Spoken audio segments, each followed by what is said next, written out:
नमस्कार दोस्तों, इंफ्राटॉस के एक नए एपिसोड में आपका स्वागत है। तो चलिए शुरू करते हैं।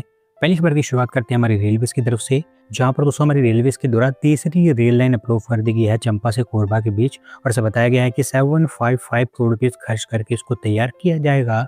तो दोस्तों ये रेलवे सेक्शन बेसिकली छत्तीसगढ़ के अंदर है और देश में कोल ट्रांसपोर्टेशन के लिए रेलवेज के द्वारा जो कोल कॉरिडोर्स प्लान किए गए हैं ये उसी का ही हिस्सा माना जाता है। 42 किलोमीटर की इसकी लेंथ होगी और जो तीसरी रेल लाइन यहाँ पर बनाई जाएगी उसके चलते साउथ ईस्टर्न कोलफील्ड्स और महानदी कोलफील्ड्स और बेहतर ढंग से कनेक्ट हो पाएंगे। अभी डेली बेसिस पर 10 पेयर्स ऑफ पैसेंजर ट्रेन और 55 पेयर्स ऑफ फ्रेट ट्रेन यहाँ पर ऑपरेट होती है, लेकिन जब तीसरी रेल लाइन यहाँ पर बन जाएगी तो और बड़े नंबर्स में ट्रेन यहाँ पर ऑपरेट हो पाएंगी। अगली 200 अपडेट उत्तर प्रदेश से है, जहाँ पर दोस्तों IIT कानपुर के अंदर एक ड्रोन इनोवेशन हब को सेटअप किया जाएगा और इस प्रपोजल को हमारी मिनिस्ट्री डिफेंस के द्वारा अप्रूवल दे दी गई है। दोस्तों बेसिकली इस हब का नाम national military drone technology hub होगा, जहां पर military payloads, data links, ground stations और काउंटर ड्रोन सिस्टम्स की डिजाइनिंग, टेस्टिंग और सारा एंड टू एंड काम एक ही लोकेशन पर हो पाएगा।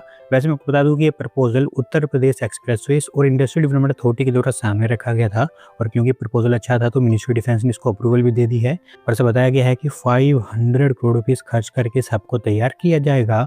अगली 200 अपडेट गुजरात से है, जहां पर दोस्तों Gujarat based solar maker Navitas solar के द्वारा एक सोलर मैन्युफैक्चरिंग फैसिलिटी और ओपन की जाएगी गुजरात के अंकलेश्वर के अंदर और इसके लिए उन्होंने 1500 करोड़ रुपीज की इन्वेस्टमेंट अनाउंस की है। तो दोस्तों ये फैक्ट्री बेसिकली सोलर सेल्स की मैन्युफैक्चरिंग के तैयार होगी। 3.6 गीगावाट के आसपास इसकी सोलर सेल कैपेसिटी होने वाली है।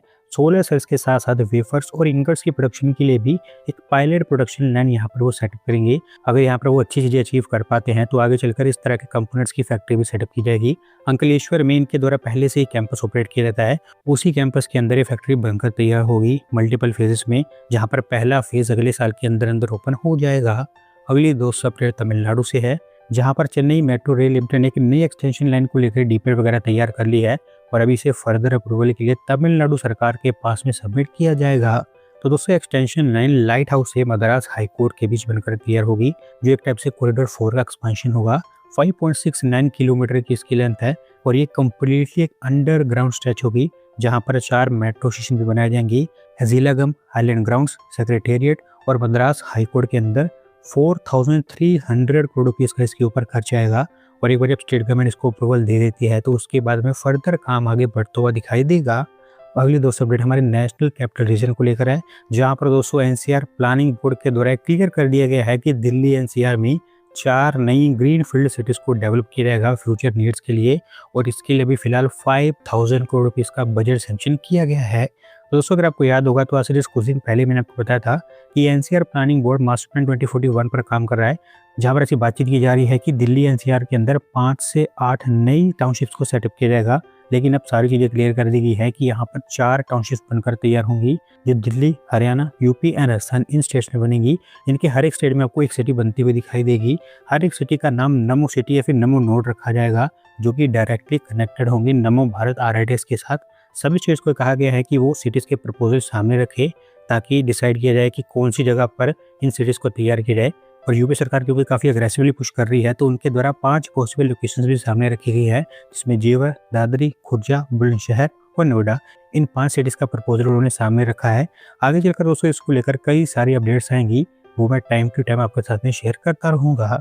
अगली 200 अपडेट आंध्र प्रदेश से है, जहां पर दोस्तों जापानीज कंपनी प्रोटेरियल के द्वारा एक नई rare earth magnet factory setup की जाएगी और इसको लेकर ऐसा बताया जा रहा है कि ये भारत की पहली major rare earth magnet facility होगी।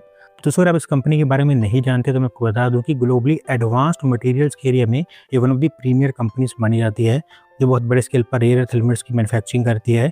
भारत के अंदर इनके द्वारा जो फैक्ट्री सेटअप की जाएगी, ये आप कह सकते हैं कि देश के अंदर डोमेस्टिक मैन्युफैक्चरिंग के लिए एक काफ़ी बड़ा बूस्ट होगा। अनाकापल्ली डिस्ट्रिक्ट के अछोतापुरा विलेज में बनकर तैयार होगी, जो फैली होगी 25 एकड़ के एरिया में।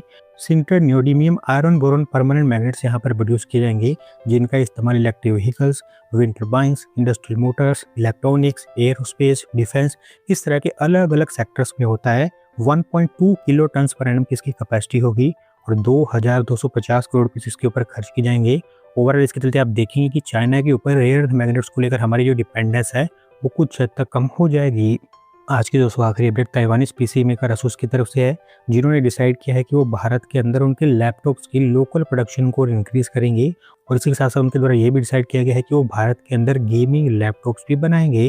दोस्तों बेसिकली ASUS के द्वारा अभी तक भारत में जितने भी लैपटॉप्स बेचे जाते हैं वो मोस्टली इंपोर्ट करके बेचे जाते हैं। सिर्फ वो उनके 10% डिमांड को लोकल प्रोडक्शन के थ्रू मीट करते हैं। लेकिन अब क्योंकि उनको अच्छा रिस्पॉन्स मिल रहा है तो उनके द्वारा डिसाइड ये किया गया है कि वो उनके लोकल प्रोडक्शन को बढ़ाएंगे। इस फाइनेंशियल ईयर के अंत तक उनकी डोमेस्टिक प्रोडक्शन बढ़कर 20 से 30% के आसपास पहुंच जाएगी और आपको इसके बाद फिर ये धीरे धीरे बढ़ती हुई ही दिखाई देगी। तो दोस्तों आज की वीडियो में बस इतना ही। अगर आप अपनी तरफ से अपडेट सबमिट करना चाहते हैं तो डिस्क्रिप्शन में दिए लिंक पर क्लिक करके सबमिट कर सकते हैं। और अगर आज की वीडियो पसंद आई हो तो वीडियो को लाइक करें, चैनल को सब्सक्राइब करें। धन्यवाद वीडियो को देखने के लिए।